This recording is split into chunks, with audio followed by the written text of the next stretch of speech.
Hey guys, so today's recipe is going to be chicken tenders made with the air fryer. It's super easy. You're gonna need breadcrumbs, taco seasoning, sea salt, red onion, crushed red peppers, and light mayo.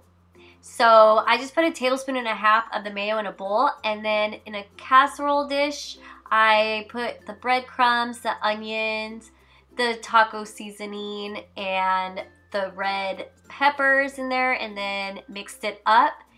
And I coated the chicken, and then I just simply placed it inside of that breadcrumb mix and placed it in the air fryer. And then I just kept repeating that until I got enough inside, and then I turned it on to 360 for 16 minutes, and they came out perfect.